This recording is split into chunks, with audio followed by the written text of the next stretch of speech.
Padre Dios nuestro que estás en los cielos, te damos gracias, Señor, por las bendiciones que recibimos. Te pido, Señor, en este momento que estas palabras vengan de ti, Señor, que sean las que necesitamos como iglesia y que podamos predicar a todo el mundo, Señor. Te pido que tu Santo Espíritu esté con cada uno de nosotros. Te lo pido en el nombre de Jesús. Amén. Buenos días, hermanos. Un feliz sábado. También en esta mañana quiero saludar a todos aquellos que nos escuchan por la radio, que sábado a sábado siguen el sermón a través de la FM 106.1, la Radio Maranata.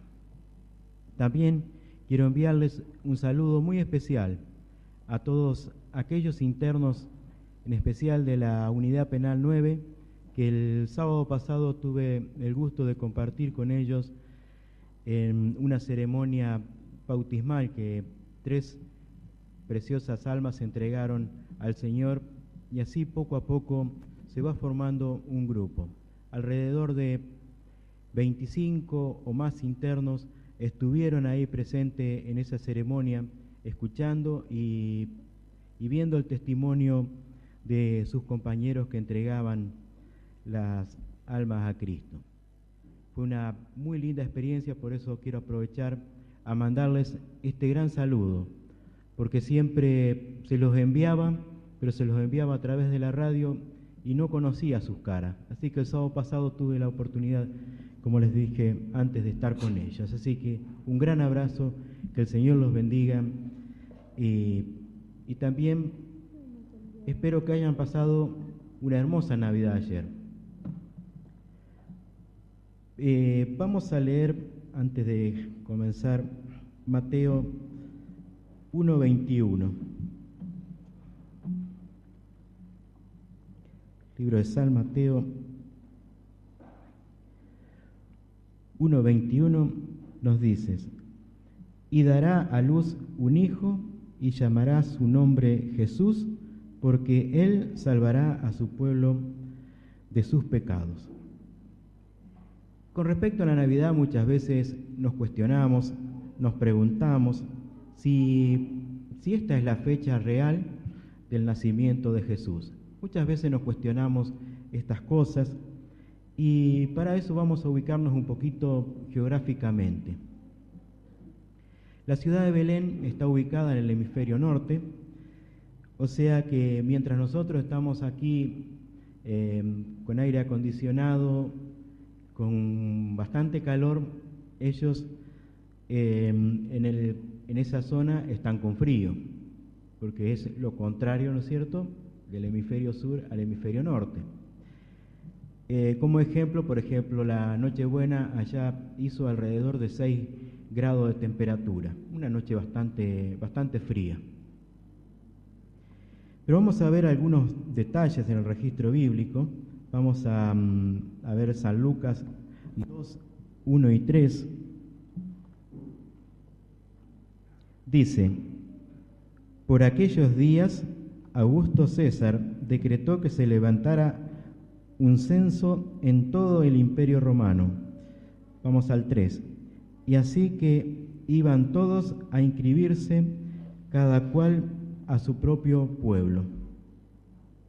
El emperador Augusto César, que gobernó el Imperio Romano desde el 27 a.C. hasta el 14 después de Cristo, había llamado a un censo de población. Generalmente esos censos eran convocados para saber la población que había en cada provincia, y en consecuencia el emperador sabía cuánto le tenía que cobrar de impuestos a cada provincia. Y si nosotros tenemos en cuenta la época del año, es bastante difícil que el emperador haya convocado a un censo en esta época. Por el frío, es época de invierno, y además no era un censo que se hacía como donde los encuentre a los habitantes, sino que tenían que trasladarse hasta el lugar de residencia. Por eso vemos el traslado de Generalmente en esa época los caminos se complican, en la época invernal también por las nevadas, así que desde ese punto de vista es muy poco probable que el emperador haya llamado en esta época a un censo. Otro detalle lo tenemos ahí enseguida en el versículo 8, dice: en esa misma región había unos pastores que pasaban la noche en el campo turnándose para cuidar sus rebaños. Y en tiempo de invierno muy difícil que alguien se ponga a pastorear animales por las cuestiones climáticas, y normalmente en esa época los animales están guardados en una cabaña, en un establo, para protegerlos principalmente del frío de las nevadas. Ahí tenemos otro detalle con respecto a la fecha. Pero el relato también nos dice que esa noche que estaban pastoreando, el ángel se le apareció a esos pastores, y en los versículos 10 al 12, pero el ángel les dijo: no tengan miedo, miren que les traigo buenas noticias, que será el motivo de mucha alegría para todo el pueblo. Hoy les ha nacido en la ciudad de David un Salvador, que es Cristo el Señor. Esto le servirá de señal: encontrarán a un niño envuelto en pañales y acostado en un pesebre. Acá también, cuando estamos con un niño con pañales, tampoco es señal de que está muy abrigado.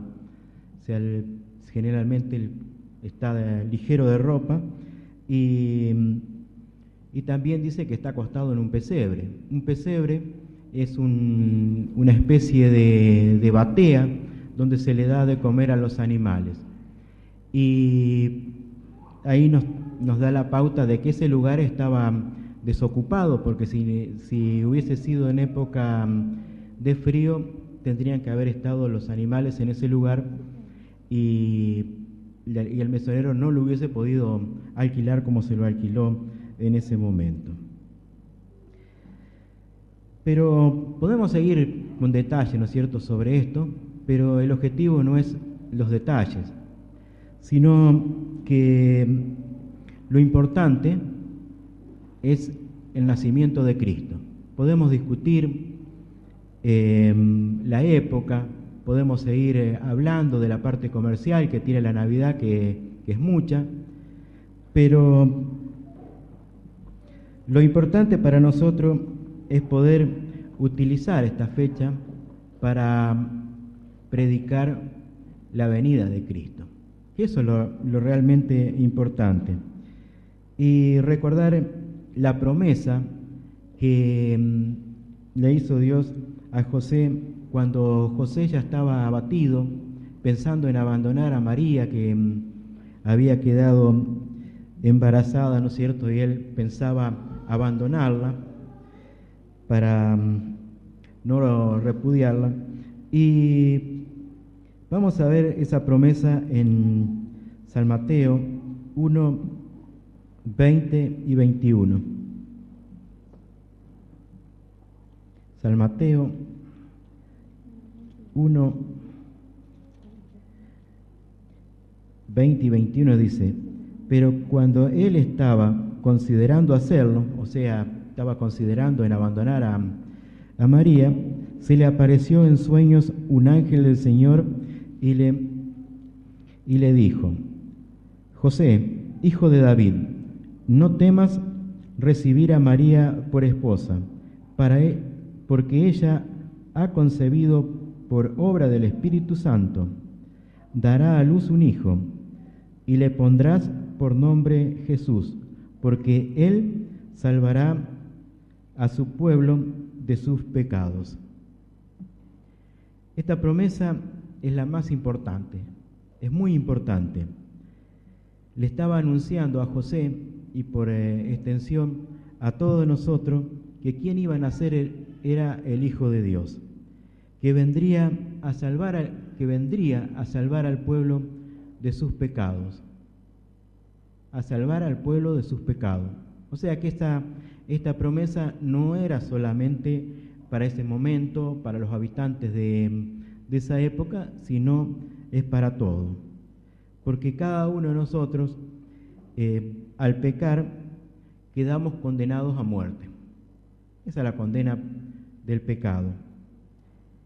Y vamos a corroborarlo en Romanos 6:23.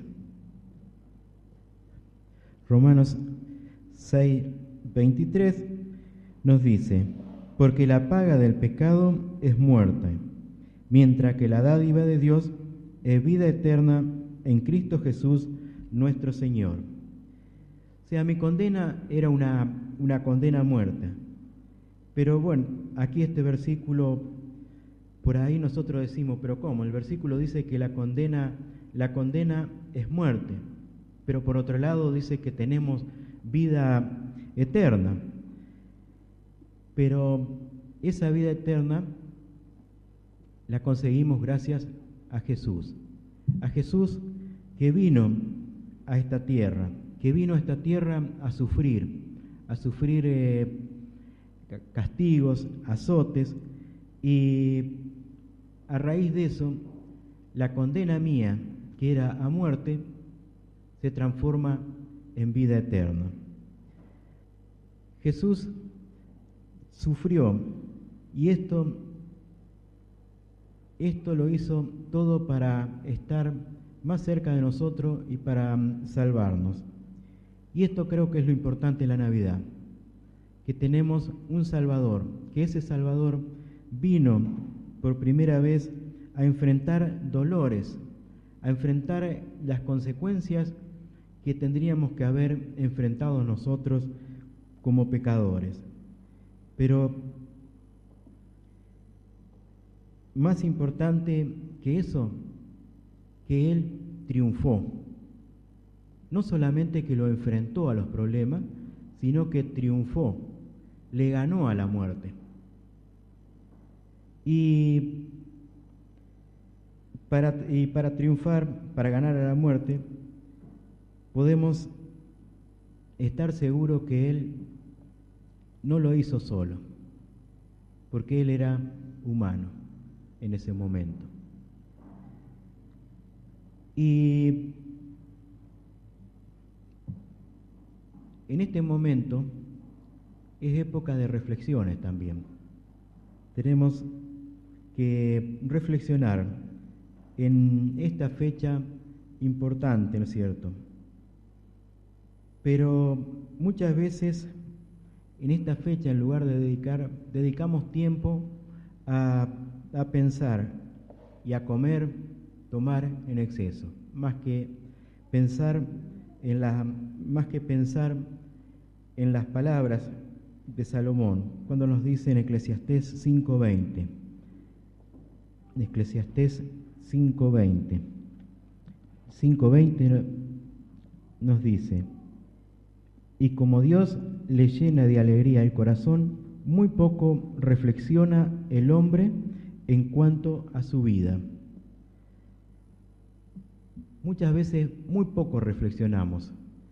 Y esta época son momentos de reflexión, momentos de replantearme, preguntarme, ¿qué hice y estoy haciendo por Cristo este año? ¿Me preocupé por mi prójimo? ¿O solamente llené formulismo viniendo un rato el sábado a la mañana?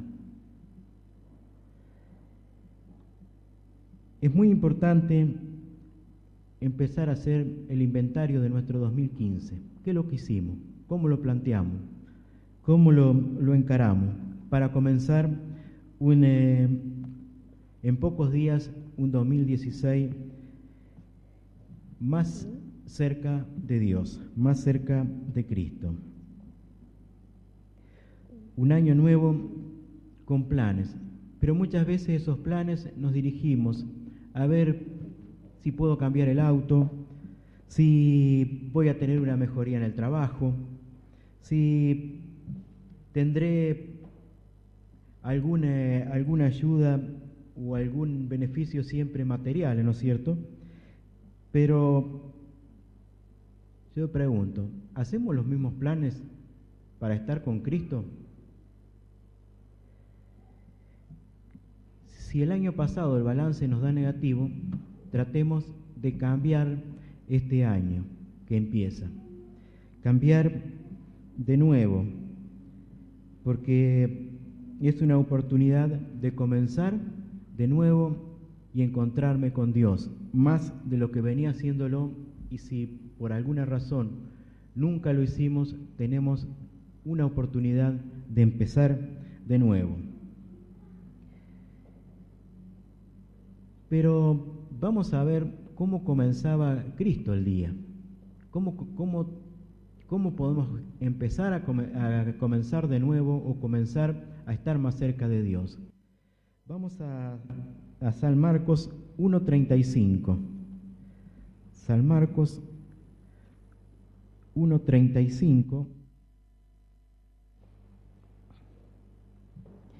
Y ahí nos dice: muy de madrugada, cuando todavía estaba oscuro, Jesús se levantó, salió de la casa y se fue a un lugar solitario donde se puso a orar. Y aquí no nos dice que Jesús se levantó, salió a comprar el diario, se enteró de todas las noticias de la ciudad, organizó la agenda del día. No dice nada de eso. Y muchas veces nosotros nos levantamos, ponemos un pie y estoy pensando, a las 8 tengo que estar en el banco para pagar tal cosa. Al mediodía tengo que almorzar con fulanito. Pero acá dice que antes de comenzar las actividades, y acá nos dice que muy temprano, inclusive habla de que estaba oscuro, se fue a orar a un lugar tranquilo. Y es esa comunión lo que lo mantuvo junto a Dios para no alejarse, porque Cristo fue tentado, y no de una manera como podemos ser tentados cualquiera de nosotros. Él recibió todas las tentaciones posibles que podemos recibir nosotros como seres humanos, pero se mantuvo sin pecado. Vamos a leer Hebreos 4:15. Dice: porque no tenemos un sumo sacerdote incapaz de compadecerse de nuestras debilidades, sino uno que ha sido tentado en todo de la misma manera que nosotros, aunque sin pecado. Dice que fue tentado en todo. Además, que fue tentado como somos tentados nosotros día a día, pero Él no cometió pecado. Y el secreto no radicaba en que Cristo era superpoderoso, que tenía superpoderes y toda la imaginación que a veces nos hacen creer los dibujitos animados o las películas de ciencia ficción, donde aparecen seres que parecen imbatibles y demás, sino que Cristo era humano, tenía las mismas debilidades y problemas que tenemos nosotros, pero, como les dije antes, Él se aferró a la oración, a estar siempre tomado de Dios, de la mano de Dios, y comenzando en la primera hora en oración, en comunión con Dios. Tal vez en este momento te encuentres siguiendo y sirviendo a algunos dioses ajenos, caminando en pos de riquezas terrenales que no te van a llevar a ningún lado. Tal vez pensando en abandonar o ver cómo hago para abandonar la religión que me están dando mis padres. O tal vez estoy siguiendo un montón de espejitos de colores. Esos espejitos de colores que los españoles cambiaban por oro. Tal vez estoy siguiendo un montón de esos espejitos de colores. Espejitos de colores que son nada más que engaños de Satanás. Él es especialista en mostrarnos cosas falsas. Pero la palabra de Dios es clara con respecto a esto. En Proverbio 14:12 nos dice, Proverbios 14:12 dice, hay caminos que al hombre le parecen rectos, pero que acaban por ser caminos de muerte. Muchas veces vemos caminos lindos, caminos que parecen recién asfaltados, sin ninguna ondulación y sin obstáculos ni problemas. Hermosos caminos. Pero aquí Salomón en los Proverbios nos dice que acaban por ser caminos de muerte. Y si en este momento estamos siguiendo esos caminos de muerte, es hora de poner el freno de mano y comenzar a bajar los cambios lo más rápido posible y dejar ese camino equivocado. Y en esto de la elección de los caminos, vamos a ver a un profeta, a Daniel. Tenía un camino amplio a la vista, liso, llanito, hermoso. Estaba al lado del rey. Tenía privilegios, no le faltaba nada. ¿A quién no le gustaría llevar la vida y los servicios que recibe nuestro presidente? Una vida distinta, donde quiero pasar de una puerta a otra y una persona me abre la puerta. Necesito algo, solo tengo que decir, necesito tal cosa y la tengo. ¿A quién no le gusta eso? Pero Daniel no se dejó llevar por eso y eligió el camino acertado. Daniel 1:8.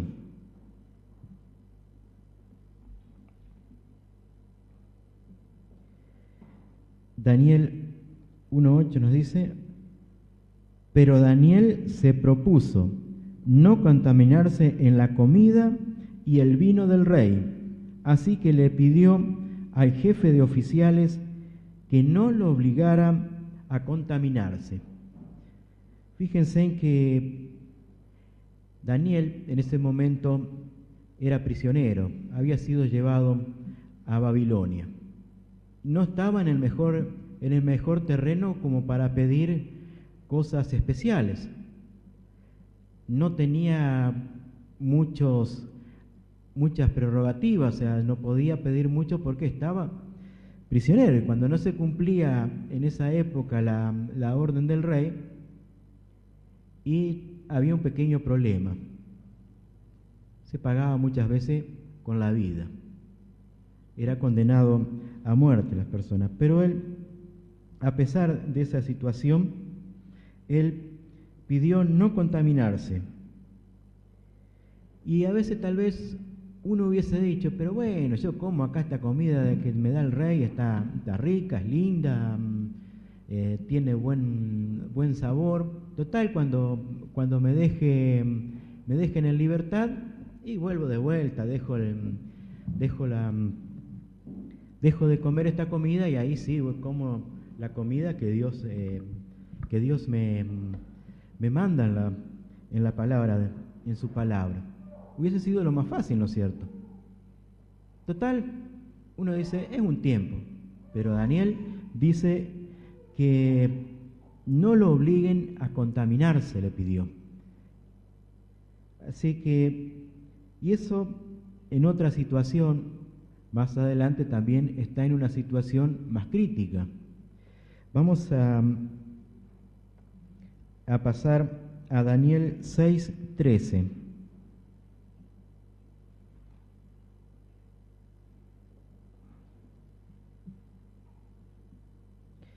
Aquí en Daniel 6:13, el rey había decretado que tenían que adorarlo solamente a él a través de sus sátrapas y administradores. Sátrapa significa gobernador. Y bueno, por eso hoy la palabra que se usa sátrapa para determinadas personas. Eran gobernadores tiranos, por eso hoy se usa la palabra. Pero en realidad el sátrapa era el gobernador en esa época, y ellos habían influenciado sobre el rey para hacerlo caer en la trampa y que lo elimine a Daniel. Y aquí en el 6:13 nos dice, cuando van con el chimento de que había personas que no se arrodillaban ante él, que no lo adoraban y que seguían adorando a otros dioses, entonces seguramente el rey le habrá preguntado, ¿y quién es? Y acá dice, pues Daniel. Respondieron ellos, que es uno de los exiliados de Judá, no toma en cuenta a su majestad, ni el decreto que ha promulgado. Todavía sigue orando a su Dios 3 veces al día. ¿Y cuál era el castigo por no adorar al rey? En el foso de los leones. Los leones, no se imaginen ustedes que eran leones que se habían comido todas las sobras de los huesos de Neuquén, de toda la región, que estaban bien llenitos, bien comidos, sino que eran leones que tenían un hambre bastante importante. Podemos decir un hambre de días. Así que cualquiera puede imaginarse cuál es el final de una persona que cae en esa situación. Más adelante menciona cómo fue el final de las personas que lo condenaron a Daniel. Y dice que apenas cayeron, fueron triturados sus huesos. Pero Daniel fue tirado ahí al foso, a esos mismos leones, pero no pasó nada, porque Daniel se mantuvo firme en el camino correcto. Él siguió el camino de Dios a pesar de que tenía una sentencia, y esa sentencia era de muerte, porque ¿quién saldría vivo de un foso con leones hambrientos?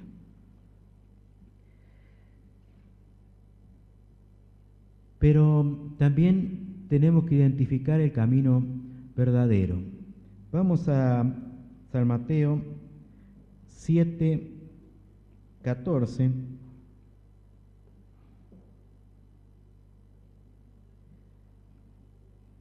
Y acá nos da algunas características, dice. Pero estrecha es la puerta y angosto el camino que conduce a la vida, y son pocos los que la encuentran. Estrecha es la puerta, angosto es el camino. Y ahora, al comenzar este nuevo año, busquemos el camino. Busquemos este camino que nos lleva a Dios. Y para buscar el camino que nos lleva a Dios, vamos a tener que buscar, como lo dice acá, el camino más angosto. Y tendremos que buscarlo tomados de la mano, si no, vamos a seguir encontrando el mismo camino ancho y fácil de transitar. En el umbral del 2016 tenemos en nuestro frente una hoja en blanco. Una hoja que podemos escribir una nueva historia. Podemos escribir otra historia de mayor compromiso con el Señor. Y yo lo voy a comparar con el libro de ruta que le entregan a los corredores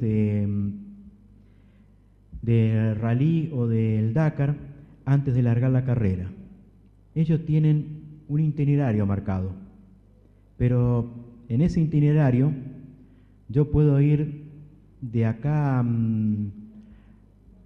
y recorrer todo el país y lo voy a tener dibujadito todo. Pero hay una cosa que yo no tengo dibujado, son los obstáculos, todos los obstáculos. Y el objetivo de un corredor es llegar lo más rápido posible, sorteando todos esos obstáculos para ser ganador de la carrera y recibir el trofeo. El libro de ruta del cristiano, también vamos a tener que ir sorteando muchísimos obstáculos. Satanás nos va a ir poniendo piedras, agua, aceite, todo lo que nos podemos imaginar para que dejemos ese camino y sigamos por otro. Pero a diferencia del otro, tiene algo distinto este camino, este libro de ruta. Si yo sigo este libro de ruta, a mí no me pide que llegue primero. Cristo me pide que llegue. No importa si llego primero o si llego como el ladrón en la cruz, en el último momento. Lo importante es que voy a tener corona, voy a tener premio, llegue en el puesto que llegue. Todos los cristianos tenemos premios. Y la corona que nos va a entregar Cristo, y esto lo promete en Romanos 8:37.